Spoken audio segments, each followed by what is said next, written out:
Now, the guy's got Paulie as a partner. Any problems, he goes to Paulie. Trouble with the bill, he can go to Paulie. Trouble with the cops, deliveries, Tommy, he can call Paulie. But now the guy's got to come up with Paulie's money every week, no matter what. Business bad, fuck you, pay me. Oh, we had a fire, fuck you, pay me. Place got hit by cheat codes, fuck you, pay me. It's August 11th. That's why I don't know. Ray Liotta's hard to do.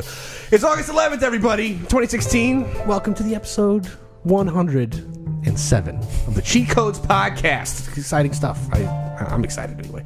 Thank you for tuning in. We're always glad to have you with us. The next hour is us drinking a few beers and going over our favorite bits from the past week in video game, tech, and pop culture news. My name is Joe Erskine. I am your host, and we're coming to you from a jail cell that's full of gangsters playing cards, and Paul Sorvino is slicing onions with a razor blade. It helps them dissolve in the sauce, you guys. That's how that works. Today I'm here with Cheat Codes editor and producer, Mr. Joe Spider Arroyo. Apparently it's a cooking show now. We give you cooking tips. Hi. And we're honored to welcome back to the show for the upteenth time, associate producer at Bungie and our resident dungeon master, Mr. Samir Billy Bats Patel. Howdy, I didn't know that that's the name you decided to give me. Go get your shank backs. And alongside him, we've got developer at Soulbound Studios and longtime friend of the show, Nate Sunny Buns Hitchcock. Never underestimate lime juice. Uh-huh. It's a cooking tip. It's a cooking tip. Okay. Oh, yeah. Don't forget your EVOO. Today on the show, we'll pull off the Lufthansa heist to sort out the following bits. We'll talk about day one patches and Rami Ishmael's relevant thoughts on the matter. We'll also make mention of the idea that indies making sequels isn't what they'd prefer to be doing, theoretically. And we'll talk about the sad egg effect in Japan and how marketing is a force to be reckoned with. That'll make more sense in about 30 minutes. For today's lightning round, we'll hang our snitchin' pals in a meat truck to explain the following topics. We're going to speak specifically about games we'd rather talk about than actually play. Think about it for a second. On a podcast. Yeah, exactly. And lastly, the Large Hadron Collider did not, in fact, just unlock the secret to life and existence. Sad face, guys. Sad face. Sad egg, maybe?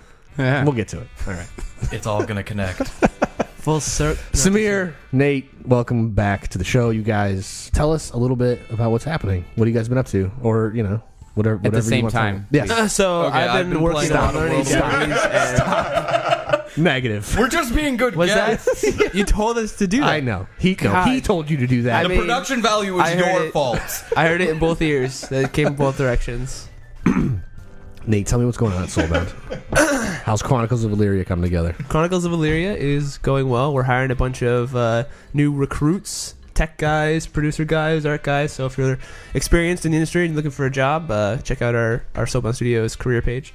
I also just moved to Bellevue. Congratulations. Which is pretty sweet. Yep, New got spot? a sweet new apartment. Yep. All right. And my friend my roommate has a Japanese girlfriend, so I'm picking up a little bit of Japanese as well. So konbanwa to all the Japanese listeners. Sweet. Arigato.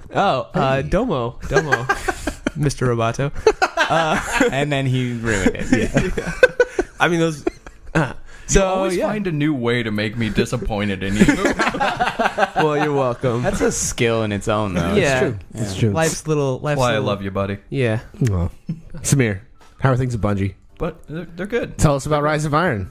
You're telling Game Informer everything. What can you tell us? Hey, whoa. I'm not saying anything. I understand that you're not. I'm saying you represent Bungie as a whole, as far as I'm concerned. So.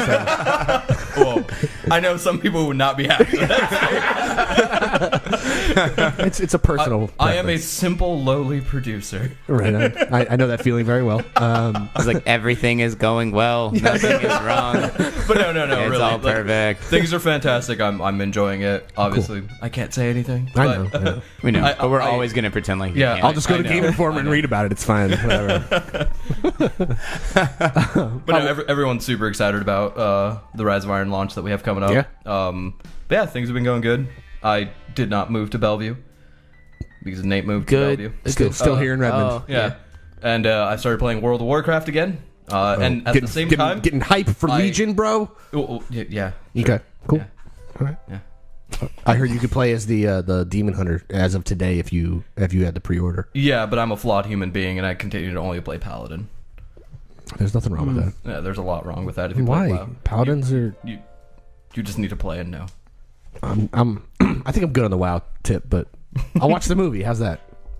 I haven't seen the movie. Yeah, in case you're wondering, watching the movie definitely tells you everything you need to know, about playing the game, right? Warcraft universe. Right. And That's how movies work. They tell you everything, like comic book movies especially, right? oh yeah, they get it all right all the time. I can't wait for the Destiny movie. There's a lot of sarcasm being thrown around here. Be dead serious. Oh, the Destiny movie, that's coming out after the Halo movie, right? Right. I think Neil Blomkamp is going to do both simultaneously. That's how his mentor did Lord of the Rings. Like, didn't he film all 3 movies at the same time? Sure. This Or one will be back-to-back, called at least? District Mighty Number 9. It's crowdfunded. God damn it. All right. Well, welcome back to the show for the Thank you. X amount of times you've been here. 12. We're happy to have you. It's nice to do a show with familiar faces, so thank you. But You're welcome. yeah, thanks. Very quickly, let's talk about what we're washing the episode down with. Sometimes a nice Chianti just won't do. Sometimes a Sambuca or it's the wrong reference. I know. A Sambuca or Amaretto won't do either. When that happens, we get gusted up in our flashiest suits, put way too much pomade in our hair, and make sure to drink beer before we burn the joint down. It's very much like doing a podcast. We're enjoying some Vindicator IPAs from the folks at Wallace Brewing. It's pretty good. Not like funny like a clown good, but it's pretty good. I amuse you? Well, one more time. No. Just isolate the track later. That's fine. We'll be good. All right. So should we get to it, gentlemen? As we normally do this. You're the show? host. I know. Why are you asking us? I'd like your input. I want you to feel like you have a say in this. No, you They said no. You What don't about care. no? I'm saying no. I'm not ready. Yeah. I said I No, want you to let's go feel back. like Do it, it again. not I am like putting you my foot actually down. have a say. Number 1. Attaboy.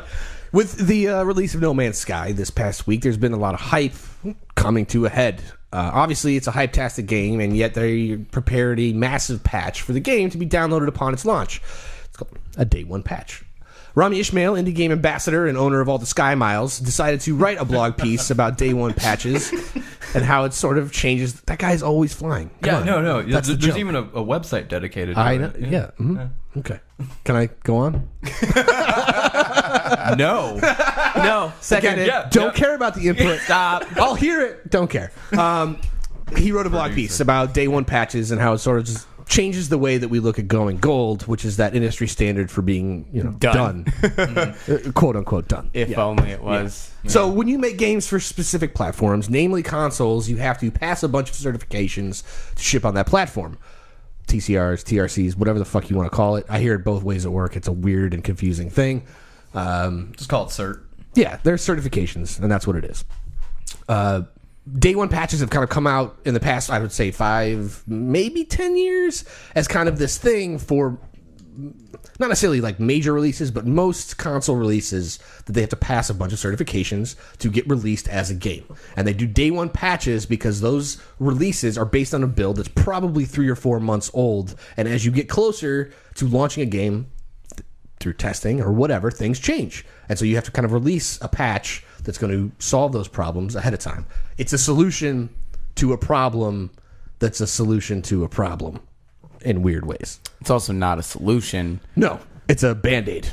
Well, A lot of times. Not always, but sometimes. I see it more like this really it shocks me because I see it more like a weird publisher loophole. Like a I company's think it's a like dev loophole more than anything. no, yes, that's what I'm saying. Oh, okay. A dev Solving the publisher problem. Yeah, finding a loophole with a publisher, which is that we can tell you we're gold, but we're clearly not Right. actually done. Yeah, I think it's the problem of like, is a game ever really done? And now the answer is no. But never. instead of just putting up with it not being done and getting into a state where like we're okay with it, we can launch it in a state we're not okay with and just Day 1 patch, Day 2 patch, Day 3 patch, Day 4 patch until we're happy with it. So for eternity. Yeah, I think Day 1 patches are more of just not a side effect of where games have gone, but where technology has gone and has enabled us as developers to constantly update our product even after it comes out, right? Like you said, it's never done. When you ship it, there's still tons of bugs. You still find tons of things. The build is old, right? And Or even adding content. yeah, and so technology enables us to easily fix those things nowadays in the form of like quote unquote Day 1 patches. Why does technology let us easily fix these things and not build them the right way the first time? Because humans are flawed beings. Because it's a creative process. There you go. This is the right answer. Take anyone who does any sort of art or creative process, period. If you gave them an opportunity to never let go, they would never let go. They would never let Like go. if I, And they aren't. If I had an artist, I let him into my gallery in this example, and he gets to have a show, and he has to put his shit up a month early because there's investors coming in to make sure my gallery doesn't suck. And so they're all up, but I give him permission to come in after hours with his paintbrushes and keep iterating on his art pieces. You think he'd be there every single night at midnight? Probably. Yeah. Yeah. Probably, even mean, I though would. he gave If me he a bunch cares of about his art. pieces Yes. that were done, and then quote, he did air quotes just now, everybody that's Yeah. listening. Air Oh quotes yeah, for that's done. yeah. if Sorry, if you give someone a deadline and then you tell them that there's a possibility they could still keep working on it after the deadline, do you think anyone in a creative industry is going to stop?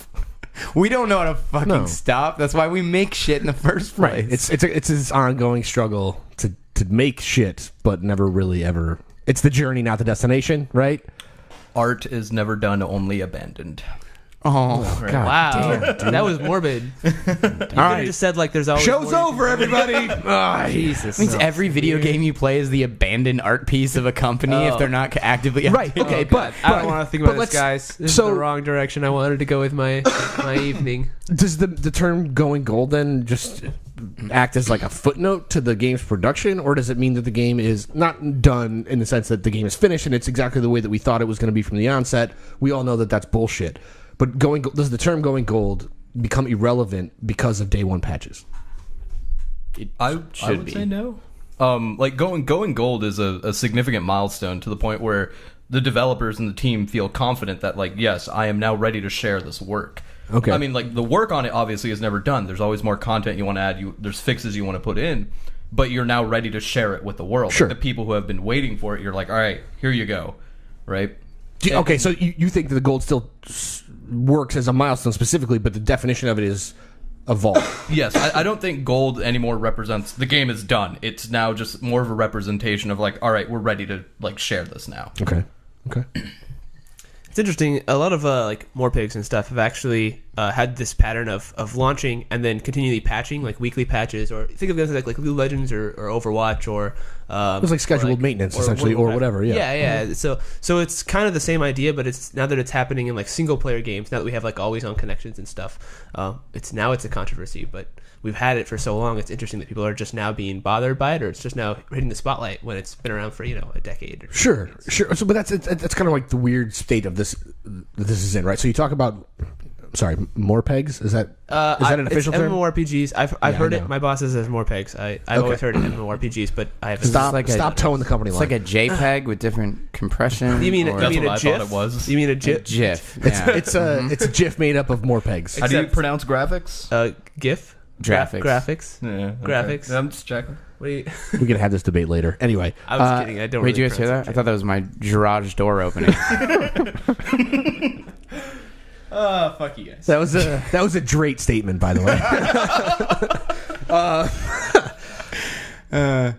What's your favorite kind of peanut butter, you guys? GIF. Cheesy moms. Choosy moms. GIF. All right. Anyway, I forgot where I was. That was hilarious. I know what I wanted to say. Go ahead. If you forgot.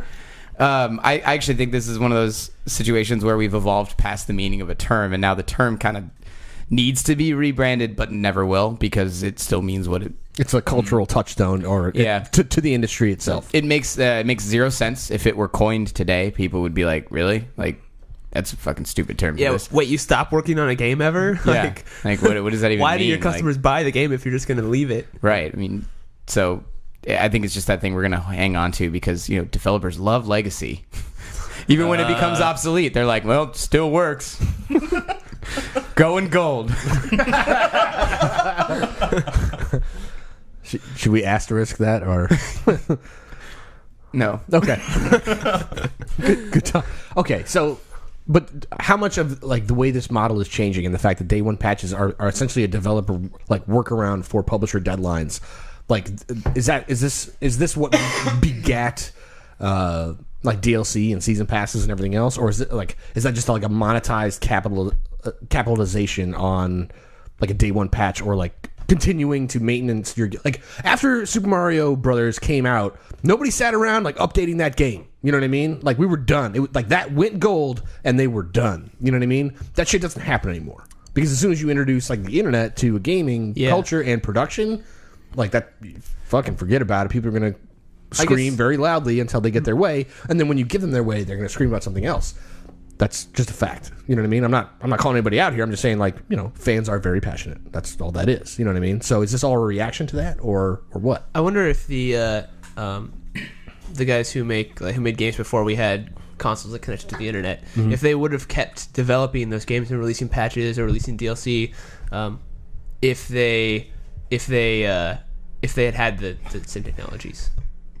Oh, like so you're saying like if the internet was around back when like Duck Hunt came out? Yeah, if the Duck Hunt got you know what? we had Like, dragons. I got this idea that I came up with, like, but we already shipped the game, but I can update it now. Yeah. How much would have Duck Hunt changed in the interim? Yeah, and if people would have kept updating it, then maybe we should move more towards that anyway. So that's kind of the apex of development. You know, never stop working on your passion project. Okay. Then why should we even consider stopping, going gold? Why not just keep it infinitely iterating? Well, so you guys can. I'm going to ask this to you guys specifically because like Destiny has definitely been at the forefront of like reacting to fan input and just like how they feel about the game in general, for better for worse. But like you guys have been actively like listening to that stuff and directing some of your production and development based on what your community wants, right? And I imagine based on the Kickstarter that you guys did for Chronicles of Illyria, you had a very like, you know, engaged community that's kind of like, for sure, they might think that they're steering the way production goes or development, and they might be to a certain extent, but it's still kind of based around the initial concept just because you haven't released yet, as opposed to Destiny, which is out now. Rise of Iron, September 20th. There you go. Thanks. But that being said, like how much does, because of the way that things are now and because of your post-release at this point, except for you, it's coming. Yeah. Well, we've actually, I'll talk about this in a minute, but we've actually built this into a part of our designs. There you go. So talk to me about like how the community dictates like what happens and why this is very different than the way games used to be made. So actually, we've incorporated the kind of a sort of community feedback loop where we have a system called research, which is where people can basically they have a selection of questions they can try to answer by creating like certain items. So like if somebody's making a sword, right, instead of actually making a sword, they can choose to instead try to answer a question like, how can I make this do more piercing damage or something, right? And so there's a different mode they can go into where they can start doing that iteratively and start basically voting to as a community answer, how do I make swords sharper? And that gives us time as developers to say, okay, people are clearly trying to discover how to make weapons sharper. Oh, so you have like a built-in buffer. Exactly. And so we can say, okay, well, we've had enough time. People have been like trying to answer this question long enough. Let's add new content here that kind of answers this question, right? And so we've kind of built in this system. It's part community voting, part like infinite patching of the game that allows us to add content, but also add content where players are actually like looking for it and trying to explore more. And I think that it's kind of a cool idea. I don't know if it's applicable to all games, but I think that kind of idea of having a game mechanic that allows you to add more content integrated into the game is kind of should be integrated in more games. Okay. So instead of responding to the loud few that are yelling in forums, you're getting better seeds for your feedback. The players, all because you're already playing the game. So pressing A to say this is what you want is better than getting mad playing it enough to like go on a forum and like yell about it. Yeah, there's a couple layers to it. It's partly also the players. We're seeing players sacrifice resources to say we want to discover this new content in this region, and we know where to add it that way. So that's kind of cool. It's very some informed design decisions. Yeah, there. That's pretty cool. All right, Samir, talk to me about why the community is important for Destiny. Well, I mean, how does it affect the game post release? Well, I mean, they're the ones playing it, right? They're the ones pouring all the hours into it, and they know what the pain points are, right? Like we play it nonstop internally, but the experience that we have is we're so intimate with the game, we understand it top to bottom, so we don't know what it's like to look at it from a fresh set of eyes. So the community for us is a group of people who are approaching our product that we haven't seen it in that way at all. Right? We've seen it go from start to release, and we've seen it evolve, but they just see the final product. So they're able to point out like the mistakes and the things that really cause them frustrations, and we're like, oh shit, we need to fix those things, or we need to address them somehow. And they help inform like how we improve our systems, or they say we want to see more content along these lines, or like we don't like these things, and that helps us build better content for them. Interesting. Okay. I want to thank you both for your input. I actually have a for question. dodging specifics very well and managing to keep your jobs and stay under NDA. That was good. Yeah, I may have broken NDA. Who knows? So We'll find out tomorrow. we'll find out when it airs. I have a question for you guys. Actually, if you had the opportunity to ship a game and like, let's say you have a passion project, not your current project, but like a passion project, something you're working on the side, and you have an opportunity to call the game done and ship it and have people play it as is, or if you had the opportunity to ship it and then continue to update it, what would you choose and why? Is money a factor? Money is a factor. Everything's a factor. It's a game. Like, it's your passion project. Real life, everything matters. I think my real passion project wouldn't have money be a factor. Though. Correct. Yeah. Well, I mean, that's fine. I'm just saying this is a world where money exists. This question exists in the real world. So if you had a subset of worlds, of universes, parallel universes. No, I'm just Oh, kidding. here we go. Yeah. We got to move on, so make this quick. Go ahead. I was listening. I was ready for I know, it. I'm just kidding. I'm just curious. So here's the deal. I think I want to have that feeling of like we got to the point where we wanted to get to. Now we can send this away. Yeah. And I want like a month off after that. If I have to come back and like readdress all that stuff. Yeah. Cool. And I'm willing to do that, but I think I just want a You little want bit of the a break. milestone. Yeah, I want that gold moment where I'm like, this is done. The publisher or whoever has it, I've submitted it to Steam on my own as Greenlight or whatever the fuck, and I want to be able to walk away at least for a little while. And then when I come back, I want to read all the fucking shit and hate and like or love and all the reviews and all that stuff all at once, and just be like, what happened? You know what I mean? Or nothing, because it didn't do anything. You know what I mean? But I want to be able to make something and then be able to walk away from it for at least a little while. Yeah, I think that's why day one patches exist, because They're trying to give themselves like an opportunity to get away. no, actually, exactly the opposite. Most of the time, you don't actually get that opportunity past like a week's vacation Right. or whatever, because you're working Sleep. for a major company that's making a AAA title. Right. So what they're doing is going, we're not ready to make the sequel, and we have all this technology to keep making content for the existing game. And you guys need to stay employed, and we need to justify giving you a fucking check for the next month while we're waiting for gold to ship. So keep working on the fucking game, please. And if it gets better, then we'll patch it. Sit at your desk and look busy for a while. Earn your goddamn paycheck. That's an interesting thing you bring up. Sequels. It's interesting. Oh, segue. Oh, actually, Number 2. Hey! You know, it ruins it when Literally, you number mention it. 2. That's what a sequel is, huh? In the world of gaming, we get sequels to major AAA IP franchises all of the time. Destiny 2 is coming. Generally, we see sequels as confirmation that the original made money and people liked it enough for developers and investors to double down on what is presumably a sure thing. Right, guys? It's always a sure thing. If it made money the first time, it'll always make money the second time. And the 7th time. Yeah. Josh Beiser wrote a piece that was featured on Gana Sutra talking about why we don't see more of this for indie studios and developers.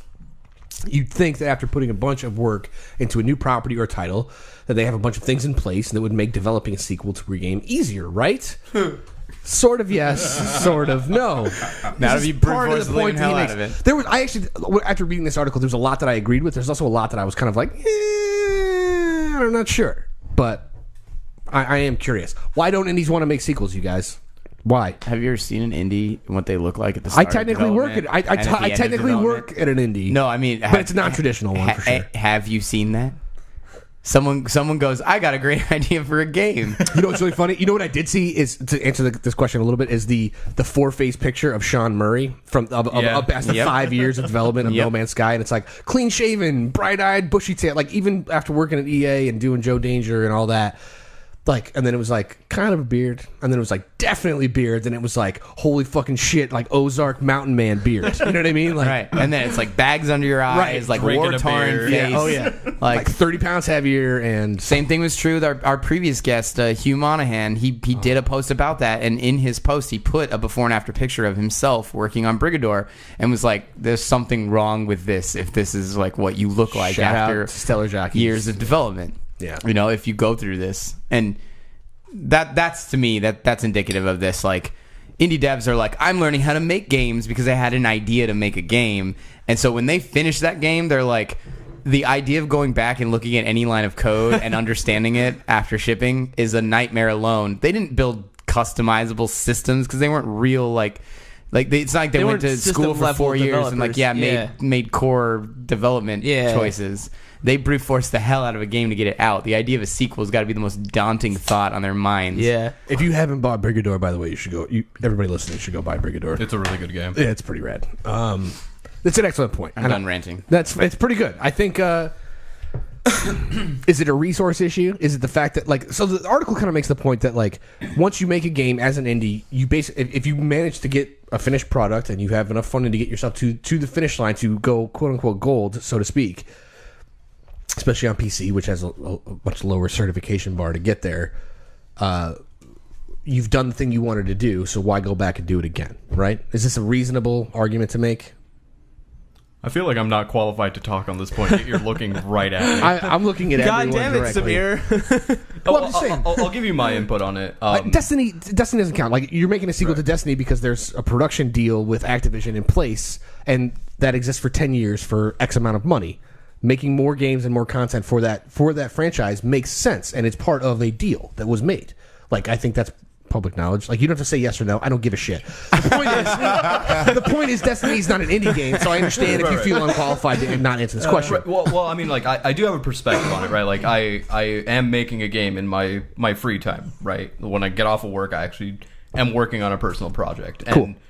The perspective I have is that when I'm done with it, it's not a matter of I don't want to make more and I don't want to make a sequel. It's more of a matter of I have put so much of my time and energy into this thing and so much of my thought that I just don't want to anymore. I've now been given the option of when I finally release or go gold, that to walk away. Yeah, I am now given the opportunity to walk away, and I get to make the choice of all right, do I actually step away and pursue something else, or do I continue on this? And as a creative, the attractive idea usually 9 times out of 10 is I want to go do something else. Yeah, I have this new idea that's really cool that I want a chance to explore, not re-explore the same idea I just had. Sequels definitely come from a money machine most of the time. Yeah, you think? It's the AAA it's an forces economic people to decision.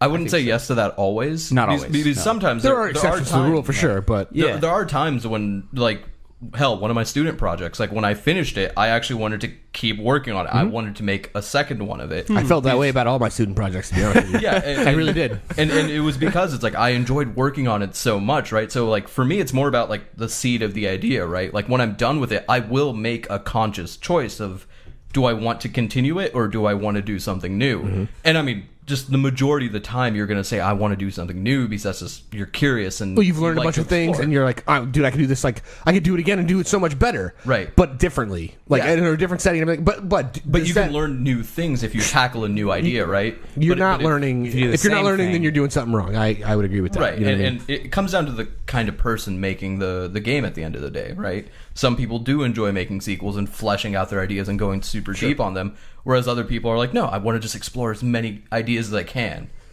Right. I think that's an appropriate response. I think from an indie standpoint, you get something out of your system and then you move on, right? That being said, I sobered up and then realized that I didn't want to go back and work on any of my student projects. But you took your month vacation. No, right? Doesn't that sound nice? Doesn't that you bust your ass for a couple of years on something huge and you just take a month off? I feel like that sounds beautiful. I feel like that sounds like the right way. That's the way it should work. Am I expensing this month off? Because that's also important. I think that depends on your publishing deal. You may not expense that. Damn it! Sorry, I thought I'd just swoop in there and no, Joe, you may expense yours. Thank you. Yeah. Oh, nice. Dream Crusher. I'm gonna make that game. I'm not gonna make a sequel now. When is it? Dream Crusher 2. When is it? Mash balls. Mash balls. With the Z. Yeah. The quest for more money. We're going the alien route. The quest for more money. Yeah. It's like Spaceballs. Yeah, but Spaceballs. But let's be real. How many of us do want to see Spaceballs 2? All right, fuck you all. I do want to see Spaceballs 2. There is no barf anymore, so That is true. We don't know, man. That could be. who's gonna play barf? Fucking Horatio Sands? Probably. Or fucking what's Bobby Moynihan? Probably. And I that's fucked up because I'm just naming fat SNL actors and that's not fair. But Jesus. I don't know. I'm just saying. I'm just saying John Candy can't be replaced. That's what I'm saying. It's not what Why it didn't you sounded just like. say that? Yeah. CG's Candy can't be replaced. CG's come a long way, dude. That's true. That's true. Yeah, have you seen Warcraft? It had beautiful. Mike Myers did wear a fat suit pretty well for Austin Powers, as the Scottish guy and stuff. That's true. I don't know. When is it appropriate? When do you think indie developers want to make sequels other than the money? Well, to be frank, when they want to. Right, but That's why they got what are in the the game in the circumstances? first place. What are the circumstances that facilitate that? I think it comes down to the when you end a game, you have a couple options. You can walk away and take your gold. You can keep working on it and release patches or a day one patch or whatever. And I think the sequel comes after enough time has elapsed that it doesn't really make sense to keep patching the original game. But then you have the so you get through your season pass and you're done. Or I think it's like the developers they ship the game and they go do something else. Like the indie developers go make their next idea, right? And then after like 10 years, they realize that they really wanted to make another game in the same as a spiritual successor or as a thematic successor to a game that they've already shipped, and they're like, okay, well now's a good time to make a sequel. That makes sense to me. I don't really get the sequels immediately start after the game ships. Then why don't you just keep patching the original game and add more content? Right? Because then the argument becomes, if you're doing it directly after, it's because of the financial success or popularity. Call of Duty, even then, Assassin's Creed, DLC whatever could here. be released or something. You Sure. could release DLC for money, and eventually, to me, for indie developers to make sequels, I think it has to be 10 years have passed that I want to make this game again that I once made that I loved a lot. But it had to have made money, because if you went deep into indie development and you spent the amount of time it takes to make an indie game, which is generally 3 to 4 plus years, and you come out on the other side and you make a game that is your passion project and you really enjoy, and even the people who played it enjoy, but nobody paid for it. Yeah, it's really hard to justify going back for something that's the same, because what you fight with is not that if you took a new idea, that one might take off and you'd still love making it because it'd be something new and interesting. But going back into the fray on one that you already made that was unsuccessful means that the press still has to get a hold of that when you release the second one, and they have to start by saying, okay, well, it's a remake of you guys should know this is the sequel to a game that was not successful. That's never fun to even attempt. Fair enough. But has there ever been a case where an indie game did not do well in its first iteration, then the developers doubled down and made a sequel that was better? Great question. And then rescued it? I don't know if it's an indie game, but I think of the Dark Souls series, the Demon Souls series. If you go all the way back, Demon Souls was something, but Dark Souls really they had a game before Demon Souls called Kings something. Kings. Yeah, they also had They were smart enough to change the name and not make it a sequel. So they made Demon Souls and they got a little bit of fame, and then Dark Souls and they got all the Demon Souls fans plus more people and so on and so forth, and then Bloodborne. So that was a marketing strategy. They were going for something we need to make the thing we wanted to make better. Yeah. But then they were smart enough to know if we made this the sequel to the first one that people didn't buy, then I think associate it. Maybe that's I guess then sequels are kind of in that way. If you want to make the same game but different, you just name it something different. Right. So the sequel then you just do it's the marketing a spiritual approach. successor. Yeah. Mighty Number 9. We gotta go ahead. Go ahead. Well, I was gonna say what you do is you just start with the sequel. So make the so you're saying that your sequel to the sequel actually becomes the prequel, Yeah. right? Yeah, that There makes you go. perfect sense. Okay, Whoa. so make the sequel first, and then make the prequel if it does well. Pull a fucking George Lucas. So yeah, do episodes 4, 5, and 6, and then make 1, 2, and 3. Make what episodes? I'm sorry. Yeah, exactly. That's the right response. Or you make one and you call it like History of the World Part 1, and you never make it never two. make the sequel. Well done. Well done. Jesus. All right, we're gonna move on. Number 3. What do you do when Hello Kitty just isn't enough as a globally recognized brand for however many products that you want to slap it on? You make up a chronically depressed and existentially challenged egg yolk, and you market the shit out of it. Thanks, Japan. Thanks for making a cute, relatable mascot for us to begrudgingly love again. This topic comes from Patrick Wynn's article for pri.org, I'm not sure, and it has us talking about how marketing just straight up goes for the proverbial jugular, sort of like Joe Pesci armed with a pen. Reference. Yeah. Yeah, no. You haven't seen Goodfellas recently? No, You're Billy Bats, remember that. Okay. I know. So, whatever. Armed with emotions is how this ends. But anyway, fun fact, and this is the best way I can start this. Hello Kitty is valued at $7 billion. That's almost 2 whole Star Warses, you guys. 2 whole Star Wars. 2 whole Star Warses. Is it like Episode 2 sets 4, of movies? or As a franchise. The whole Star Wars? Well, what did Star Wars sell for, like $4 billion to Disney, right? Something like that. $4 billion. Oh, you mean the brand? The yeah, name. like the Okay. franchise Okay. itself, the property, the IP. Right. Yeah. I would I think can a lot believe more that. was spent in making the Star Destroyer, so the whole Star Wars would probably have cost a lot. Oh, you're thinking Like the actual. Yeah. He's getting into the canon lore. Star He's being Wars. irrational. Shut All up. the ships, all people's lives. A planet was destroyed. Think of how I much- know, like that expense. Yeah, Alderaan. probably a those lot. people. Yeah, how much would they have made? How much would their children have made? Jeez. God, the potential Incalculable cost. value. So 2 whole Star Wars is a lot of money. It is. And Hello Kitty is worth it. Jesus, Almost. Not quite Wars 2. are Almost expensive. 2. almost 2. Almost Okay. But the article kind of devolves into an interview with, not devolves, I should say, it kind of becomes an interview with Matt Alt, who is a Japanese-speaking, American-born guy who's kind of made it a career of translating Japanese culture. At least that's the way I read it. I'm not familiar with this person, but into ways that Westerners like ourselves can understand. He basically kind of breaks down why Hello Kitty is, so popular, why what's the egg's name? What is the egg's name? I don't even know. It's Sad Egg. Let's just call it Sad Egg. It's fine. What's that?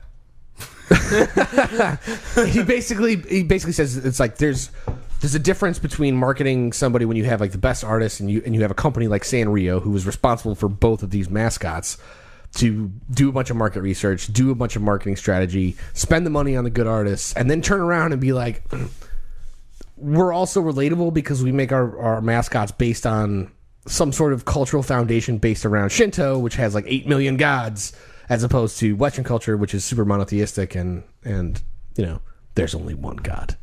There can only be one. That's right. So he makes those references. I'm not saying that necessarily has anything to do with it, but is he onto something?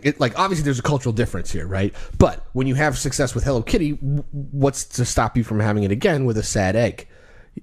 I don't know. Why the fuck is a Sad Egg so popular in Japan if not elsewhere? How does this make sense, you guys? It's Japan. I've learned. But that's what he's trying to explain, is that like because Japanese culture exists a certain there's- way, this is why it still appeals elsewhere. I don't get it. Gudetama. Thank you, Gudetama. Joe. That's the name of Sad Egg. Gudetama. Gudetama. That's a good jabba. That was you win. Hey, that's one you whole Star offended, Wars. you offended Italians somehow still. By doing doing Goodfellas, by I'm naming a sure that I Japanese- have as the theme. Yeah. The Japanese Sad Egg as an Italian. Well, I was going to do a World War II thing, but that doesn't make That's what sense. you were basically doing at this point. Yes. Spicy meatball. You know what I mean? Oh, no. It's a As- sad egg yolk. As so a bad. 150th Italian, I'm offended. You should be. Yeah. You should also be really sad about it, according to this topic. Maybe chronically depressed and Yeah. begrudgingly lovable at the same time. It's weird to watch. I look at this from a consumerism standpoint. You have to make a product, and usually, if you tie into people's emotions, it's easier to sell. But That's how marketing works. People wear it, obviously, but people wear it like a brand, but a brand that represents them because of the emotions that it invokes. So it's kind of interesting to watch people go and buy a bunch of Hello Kitty stuff because it represents, like, being happy and fun-loving and stuff, and people like to express that. And when other people wear that brand, they have that same feeling. It's like having a bond with a stranger based on mythology. That's essentially what it is. But imagine wearing the brand of a super depressed fucking egg and being like, seeing another person being, oh my god, you're depressed too, like, let's be best friends and depressed you together. mean like Team Instinct but in it Pokemon it still makes sense. I'm Team Instinct, by the way. So So am I. You fucking You jerk. assholes. Valor. You're a God. dick. but, Course of Valor. So you're going going to be the guy wearing a Hello Kitty shirt, and Joe and I will be wearing Gudetama shirts. Yeah, I guess. Okay. pretty Yeah. much. Yeah, it's Yeah, actually sums it I'll up be nicely. naked. It's- Does that mean you're Mystic or? of course it does. We know how to have a good time. Woo! I was really hoping we could get through an episode without mentioning Pokemon Go. So fuck you guys. No, And- didn't happen. Impossible. not really. But don't you think that's kind of interesting? Like the idea that not only it does work, but it's very rare that you see a brand be represented by a very negative emotion. One that we all I think share the at some public points in our persona lives, of but- depression is negative. Exactly. So yeah, that's a good way to correct me there. I agree for sure. And not to work this in a weird way, but it's actually the 2-year anniversary of Robin Williams dying, and there was a guy that wrote an article about it saying that like depression is not a selfish act, like, or suicide is not a selfish act because like other mental illnesses aren't selfish. So having a negative connotation towards depression doesn't really make sense. So the reason I think that this is sticking so well and like it's taking off the way it is because all of us can relate to it to a certain degree, right? Like on some level, for sure. All of us may not have depression, but there have been times when we've been down and we've been sad and just not been having a great time, right? And it's at least what I've noticed in my own anecdotal experiences is that it is very hard to connect with someone when you are in that place, right? Unless they're in that place too. Yeah, but usually even that can be isolating as well. Yeah, but usually you don't talk about it, right? Like when you're in that place, it's not something you wear with pride and you go around telling everyone, right? You just kind of deal with it on your own. But you do that with positive emotions. You run around being all prideful with that. Right. So it's right. It's nice to see the other side get represented. Yeah. So I think that this is a brand that like speaks to everyone, that everyone can relate to it. It's like, yeah, I've been sad before, and there hasn't ever really been a way for me to express that. So this is literally just a marketing genius playing the other side of the coin. Like I did it, I succeeded with Hello Kitty. Now I can do it with and that happiness and cuteness, and now I can do it with sadness and cuteness. Still. Maybe, I mean, that might be the motivation. I don't know what the motivation is. It's a generalized statement, but yeah, like, but he's just playing on a different emotion to still make a marketing and relatable product. Yeah, I think the core principle of like he is finding an emotion that people can really connect with and understand and want to express in a very simple, easy way, right? Like when I'm down or sad, like one of the biggest things I have a problem with is communicating that and expressing why, right? But if I had a symbol or a mascot that's something I can point to that people just somehow intrinsically understand, it makes it easier for me. I can say like, hey, look at that thing. That's how I feel. Okay. Right? That's why like memes are so powerful. It's like people post, yes, that dog that's sitting there drinking the coffee, everything is fine and everything is on fire. And the reason that gets posted so much is because like all of us can just relate to it immediately. But nobody's making money off memes, really. Right, true, yeah. No one's making money. Generally speaking, we're still living under the illusion that nobody's making money off memes. Yeah, I can has cheeseburger too. Grumpy cat, millionaire, what I mean? Whatever. Yeah, understood. Still not happy about it. Well done. Okay, no, I think you nailed it. I think you hit it on the head, man. I totally agree. Yeah. It's cool. It's great to see it too. I don't know if you guys watched any of the videos of it. Why is it great to see it though? Because it's good to have everybody like represented, or because it just takes a different spin on the usual. And see, okay, tactic. I mean, all consumers aside, really, sure, just the act of representing the emotions in the gamut in a public facing way. It's been frustrating because you're told to bottle up the things that are bad and then be prideful about the things that are good. And that's pretty shitty because we all fucking have moments where we feel like complete ass. And why are we not supposed to share that with each other? It's like the everybody poops of emotions. Someone needed to make a child's book that says it's okay that you take a shit. You don't always have to hide that from people. We all do it. But for some reason, I don't go out in public and just squat in front of you, Joe, and take a big dump. So we should go camping. We should go camping. Joe, let's go camping. I'm off the rails. I don't know what I'm talking about. No, I think I He's understand on his second beer. Somebody take that away from him. No, I understand where you're going with that. That makes a certain amount of sense.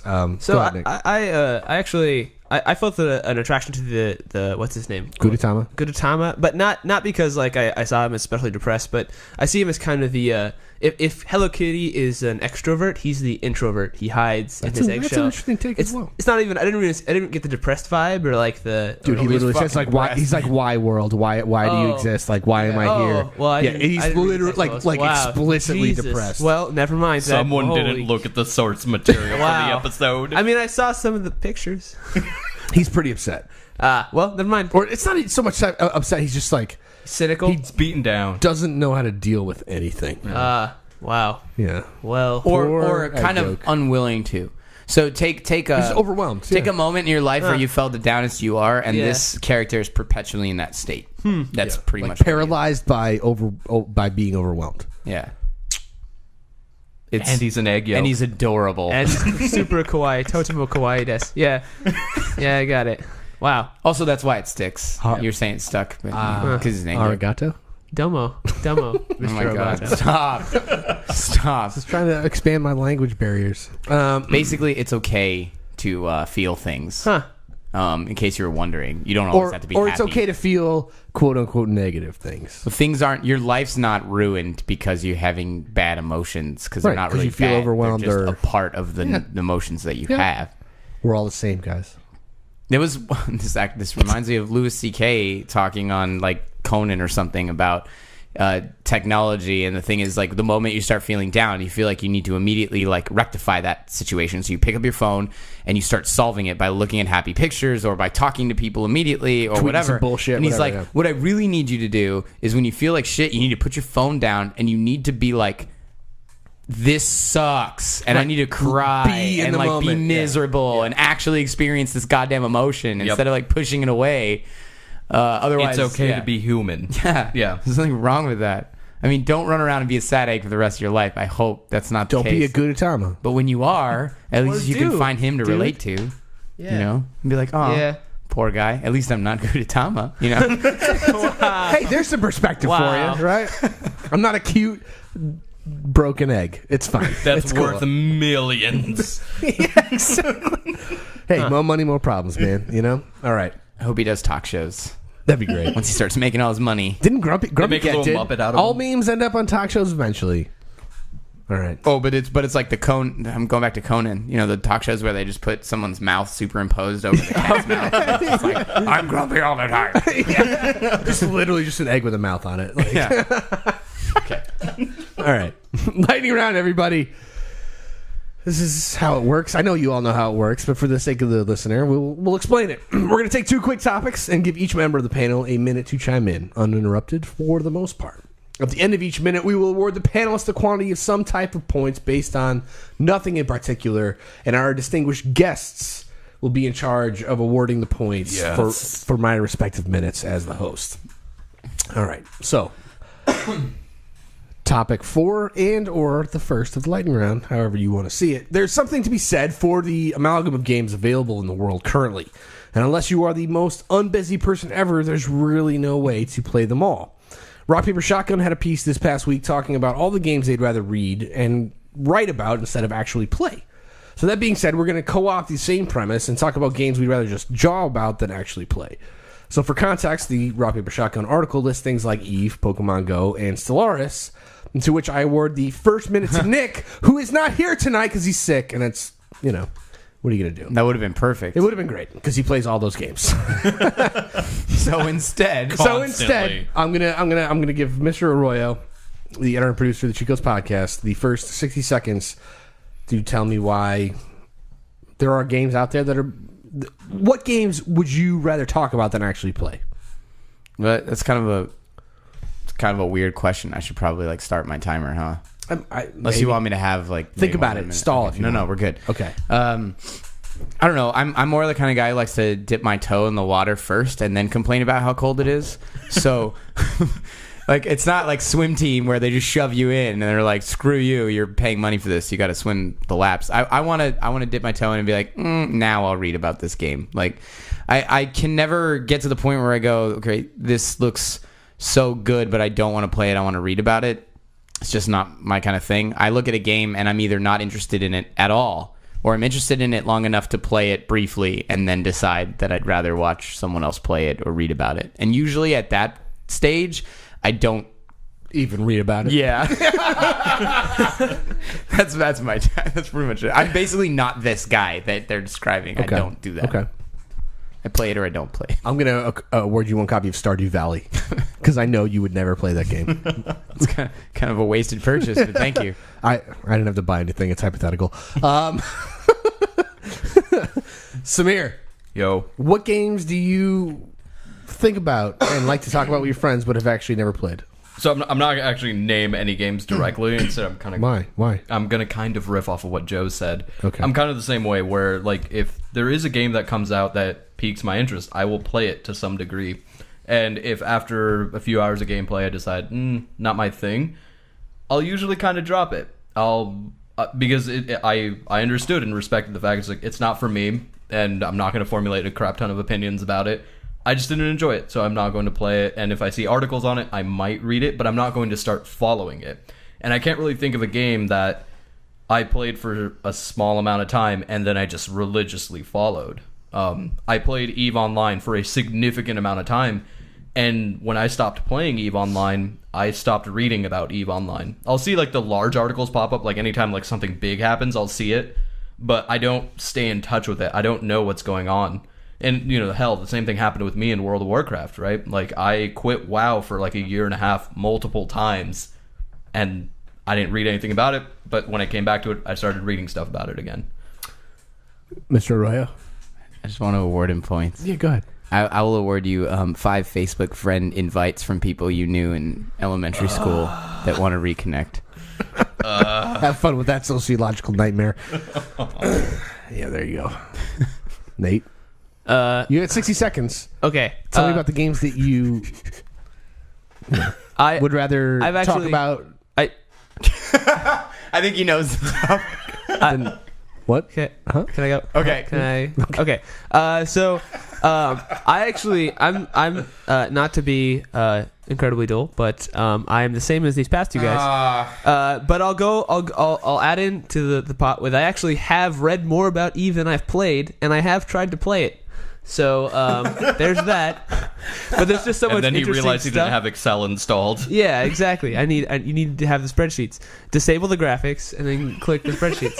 I haven't actually played a lot of EVE. I played a little bit with Nick, but I read about it all the time. It's always in the news. It's always on Kotaku. Like, oh, this huge war happened. People lost 1.2 million in ships. Jesus, how do people spend that much on a game and lose it all in like a day? Well, yeah. So I've read more about EVE than I've played it. But besides that, if I don't typically think like, oh, it's an interesting game, I should read about it, right? I'm like, I'm gonna play this game and be a part of it until I don't want to be part of it anymore, and then I'm just gonna walk away from it.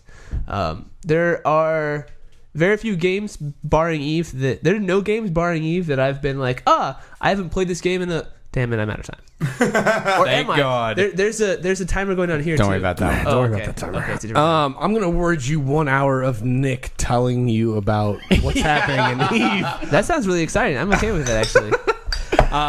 No, it's about the politics. He's not drunk, though, before he starts talking. Yeah. Can I be drunk also? No. Negative. Damn it! You're Sober sober as as a fuck. bird. God Yeah. damn it! Yeah. Sounds As perfect. an Amish person, it'd be great. You're welcome. Joers.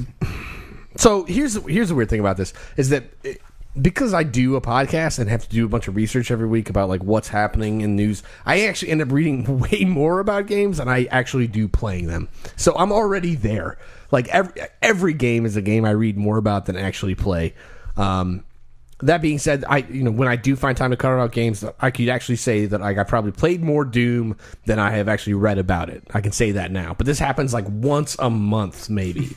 So I'm completely on the other side of this, and it's unfortunate because I would much rather be back like in my early 30s when I was newly married and like, hey, I just got an Xbox One, so I'm going to play like Assassin's Creed 4, Forza 2, and Sunset Overdrive like in a week because I had the time to do that. Jeez.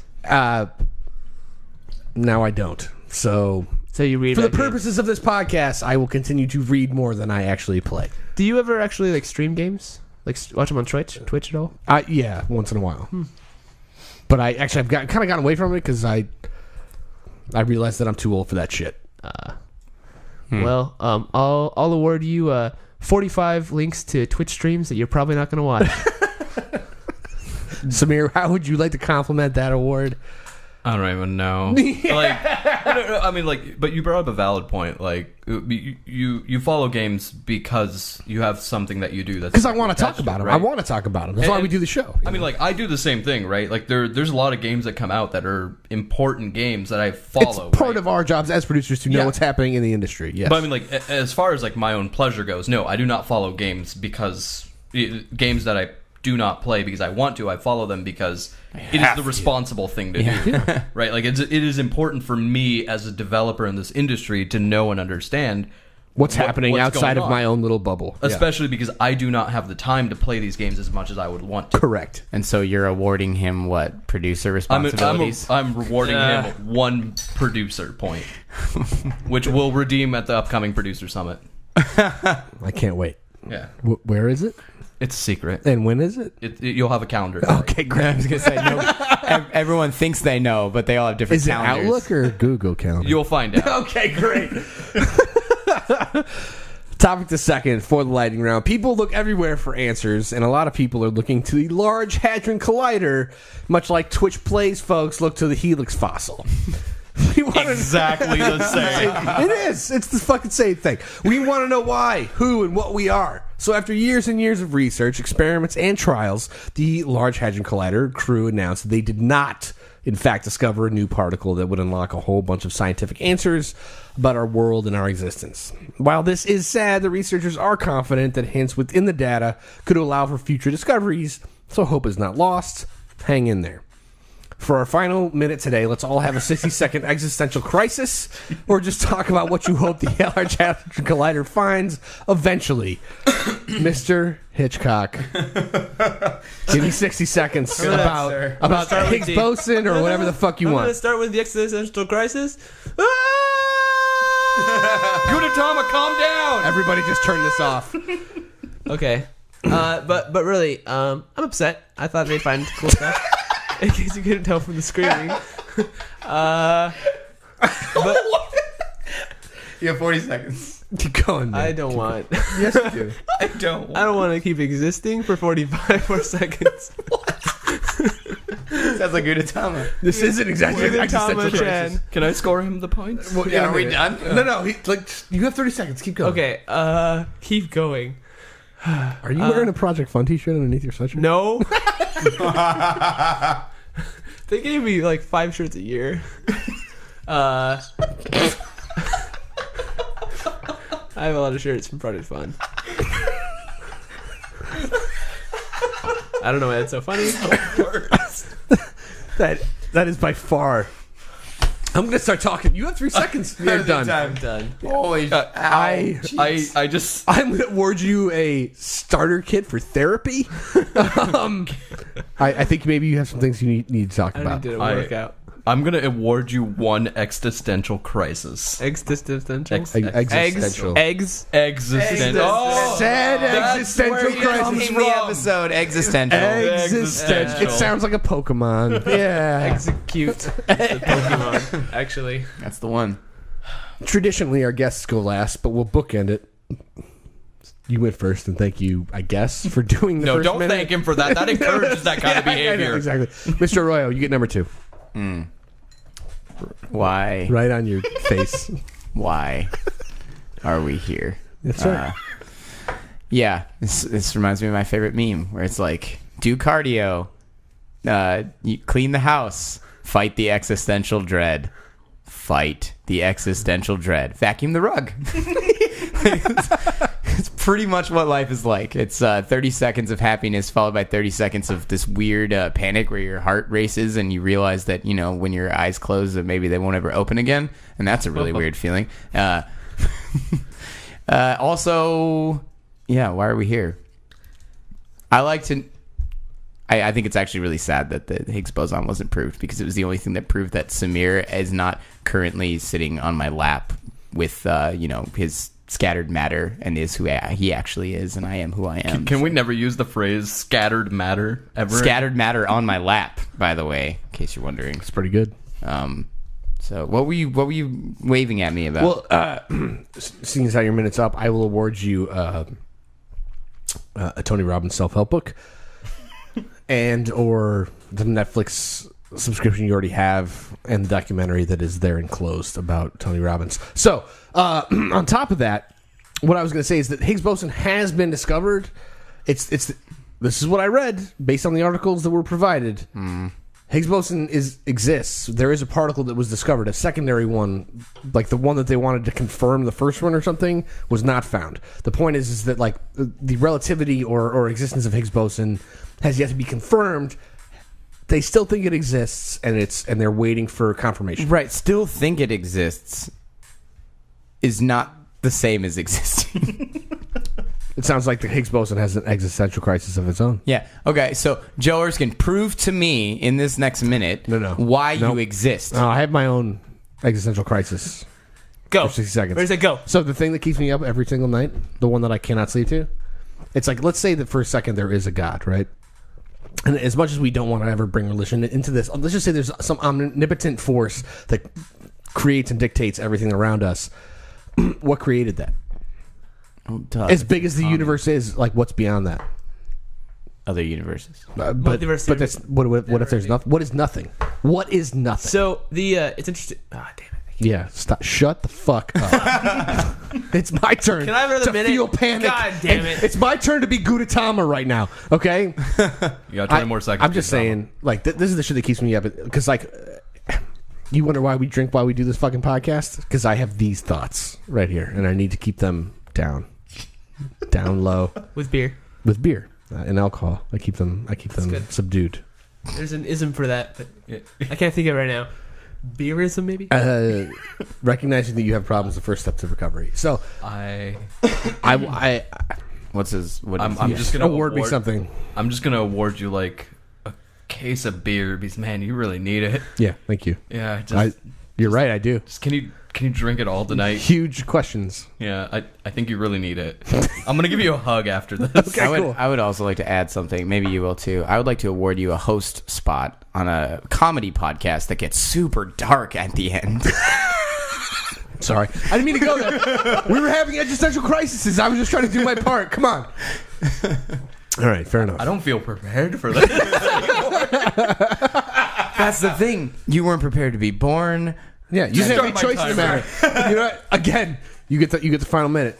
All right, Samir. So my friends invited me onto a podcast that talks about video games and pop culture and anything cool going on, and then they fucking dropped this bomb on me where they expect me to analyze the universe and my own existence, to which I say, I make video games, man. I'm all about creating happiness and making people feel good, not to cover up the pain, but to distract you from it. I don't know, man. Like, you're making me question stuff now. It's fucked up, right? All these of a particle. Fucked up. Look, here's what I'm going to say. The human will is resistant, and we're always going to try to figure shit out and solve stuff. So we may not have figured it out now, but failed experiments are always a step in the right direction. So, sure, we may not be able to confirm what we thought we found, but that doesn't mean that it is not progress. So while you all are having an existential crisis, I am going to believe in the flame of humanity, and that it will burn brighter than ever before. Would you say that it burns brighter No, you ain't gonna bring me down. than the rise of iron? Oh, okay. No, because Rise of Iron's gonna be awesome. September 20th. That's destiny. Oh, damn it. That might be an episode name, too. No. Please don't. I want to award you a Gudetama body pillow. I'll take it. So that you my can be current body comfortable, pillow's but wearing out. keep A waifu pillow. Keep your insecurities close. You know what I mean? I think that's worthwhile. I'm proud. I embrace what I am. Hey, I'll embrace what you are in a second here. You know, after we hit. Yo, let's wrap this up. I'm ready. Gentlemen, I'd like to thank all of you for being here. It's fun when we get to do something with our friends, like people we know in school with, and now that we're all professionals, reflect, If you couldn't see- semi-knowledgeably on the topics at hand. Bah. It's a good thing. If you couldn't see, Joe should have been doing air quotes when he said professionals. I receive a paycheck for my efforts. And so do I. and so do Whether you, or and not so does we he. are good at them is TBD. All right. Thanks again for being here, gentlemen. We do appreciate it, especially last minute. Our guest did cancel on us, so when you guys come in to fill in, I don't even know why we have guests anymore. It should just be us guys. Way to go. And it's I'm never kidding. another guest. No, Man, this is a shit downer of happens. an episode. No, not at all. Not at all. Things I happen don't when even know you why we do this fucking fuck show. this shit. Who cares? Quit, man. Fuck it. We quit. Cut. No, we're not even not at make all. cheat codes too. It's fun solving problems on the fly. Sometimes. I appreciate the listener for being here, and I hope that you don't stub your toe and think that the world comes crashing down after this, because you're going to doesn't. walk away from this episode feeling a little low. Maybe. I hope you laughed a lot. I hope you feel okay with feeling low. Gudetama does. Just I hope- embrace the emotion and just let it go. I hope they feel it's okay to feel like they can feel low. I It is feel okay. like we're it is okay to spiraling, feel low, guys. but it is. Like It's they also okay to feel- come back too, and Yeah. realize that's just part of life. Wait, how does that make you feel, though? But if they feel, after they feel like it's okay to feel like they feel low, I hope they feel that it's cool to feel like there are other people out there that are Can you feeling just the shut same the fuck up and feeling. say If I was the circle host, once. I Can would you just- end this right now. Yeah. Okay. So I don't feel that way. gentlemen. One more time. Tell me when Destiny 2. I'm sorry, Rise of Iron's coming out. Rise of Iron comes out September 20th. Right. And any kind of Chronicles of Illyria. When's No. Chronicles of Illyria coming out? Eventually. check our Kickstarter. Yeah, or Eventually. Chronicles of Eventually. Maybe come here and join us again in the future, gentlemen. I hope you do. You've done it for damn near the duration of this podcast, so in its lifespan. It's always a pleasure having you. Thank you very much. And I mean that not from a sad, depressed, egg yolky kind of way. I mean that from a place of genuine gratitude. Okay, all right, listeners, and we couldn't do this without you either. Thank you for sticking with us. Thanks for hanging in there. That was kind of fun and kind of dark, but it was also hilarious. So let's bring it back up a couple notches. It's good. Hit us up, cheatcodespodcast.com, Facebook, Twitter. Get in on the conversation. Love to hear about the games that you would rather read about or talk about than play. Would love to hear what your existential crisis is. We're all ears across the board. Would be great. That's going to do it for us for now. Make sure to check out the Patreon page. You can become a Patreon for as little as $2 a month. That's kind of a deal, if you ask me. But if you're in the show, help us out. We've got some behind-the-scenes episodes coming. We're going to do one right now. So get ready. Game nights on Steam, you name it. Check out the page for all the rewards. Thanks to everyone who's jumped on board so far. We're very grateful. We'll see you next week, everybody. Go home and get your shine box.